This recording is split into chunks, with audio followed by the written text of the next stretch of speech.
Howdy, howdy, howdy. It's a Rodfather 916. There are certain people who believe that life imitates art, or art imitates life. Who's right? Could be both. But that's true. Throughout the world, people are influenced by images. It could be in print, it could be on TV, it could be in the movies. In the United States, tobacco manufacturers, people who make tobacco, supplied Hollywood with all the cigarettes they could, because a pack of cigarettes, seeing somebody open a pack of cigarettes, could sell 100,000 packs on that big screen. You know, I love black and white movies. I used to study film, and I learned in one class that there was a technique. Actors are actually taught how to smoke and how to put a cigarette out. It plays a pivotal role in the film. If you are angry, there's a way you put it out. If you're sad, if you're brokenhearted, there's a way to put your cigarette out. And actors are taught. I found that fascinating, because I don't smoke. What do I know? But I know when Joan Crawford smoked, the intensity could be she's going to kill some man or slap some woman. Or both. It's her birthday. I mean, but that was part of somebody wrote that. And for, let's see, the 20s, 30s, 40s, 50s, up until the 70s, when the Surgeon General said these cigarettes can give you cancer, you saw images of people smoking. But by the 80s, it was gone. And this is what happened. Fewer people in America smoked. And that's true today. You can see a disclaimer, if you turn on Netflix or Prime Video. Gore, violence, sex, smoking. Just want to let you know. In addition to the violence, gore, and sex, there's going to be smoking in this movie. I just find that hysterical. You're probably not, but I think that's just funny. But for years, everybody smoked. I look at, I like Perry Mason and some of the other 50th show, and, a lot of people had their lower teeth were always dark. I don't know why that I found that interesting. Or discolored, or somebody who smoked, all their teeth were discolored from smoking.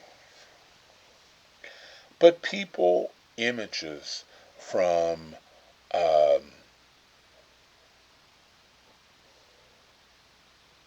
clothes, what you drove. If you look at some shows in the 50s and 60s, all the vehicles supplied by Ford, GM, or Chrysler. Like if you watch Bewitched, Chevy. Every car they drove, and every car you saw was a Chevrolet. So a lot of Chevys, or Chryslers, or Fords, or whoever. There were no AMCs. No, AMC didn't sponsor any cars. Some people are going, what is AMC? Old company, old corporation, known for Jeep, until Chrysler bought them. But what's disturbing now is the images that are creating violence. There's shows. I've always liked reality TV. I find people interesting. In real life, that's why I like writing about people. And I have this thing about reality TV.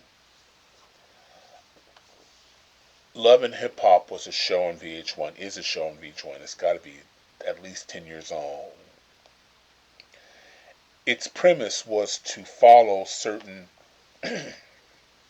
perspective people in hip hop and watch them and their lives developed. And it was interesting.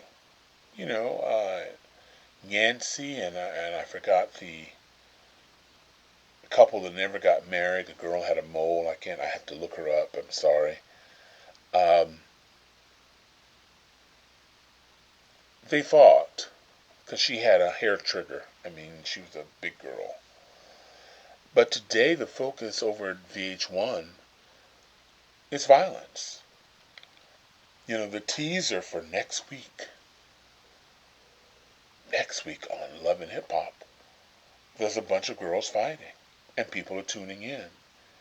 Now, of course, VH1 and the production company and the company that owned them say, oh, no, this is about developing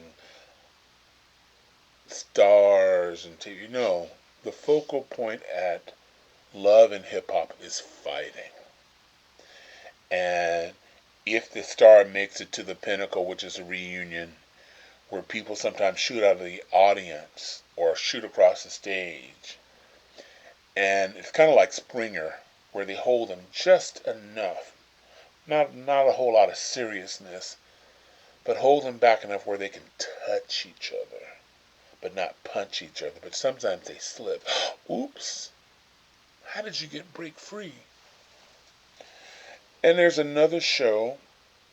I'm not going to mention the network, but the whole show is based on violence. They have gay men in their early 20s to say 27. They rent a house in your basic neighborhood, nothing fancy, and they get these guys together and they drink and they fight. And if you don't fight, you're not going to last long.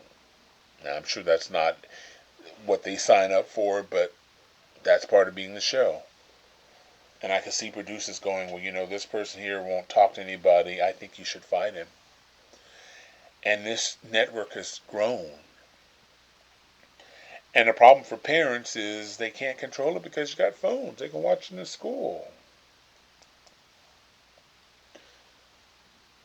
But the downside of the violence is you see groups of girls, white, black, brown, fighting in Walmarts and restaurants, emulating this violence.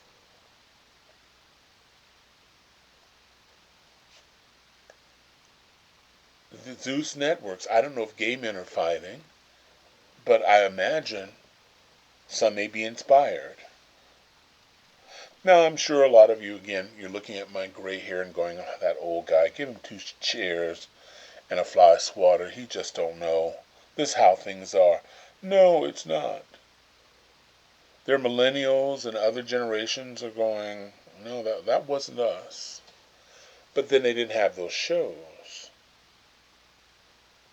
where the centerpiece is violence.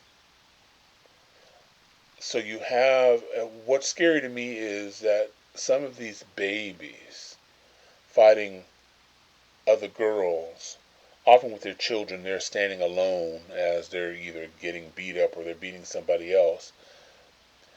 They are teaching their children conflict resolution is through violence. Because it's not what we say, it's what we do. And this is what their hard drive picks up. It's not here, they're looking here. So in kindergarten, conflict resolution is hitting another kindergartner.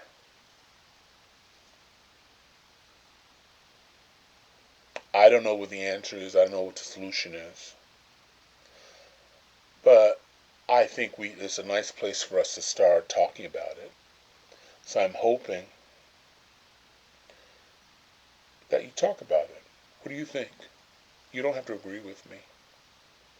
I'd like to hear what you have to say. Share this videos with other people and see what they think. Because it is having an impact, a negative impact. You know, most of the videos that are processed on all these formats, a lot of them are from fights. And some of these people who are taking these videos are profiting from that. And so you see more So what do you think?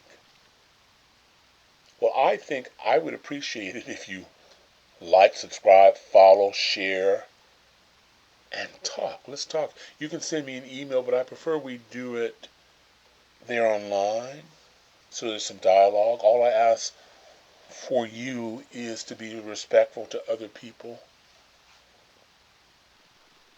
That's all. So meanwhile, this is a long video, almost 11 minutes. If you've lasted this long, thank you.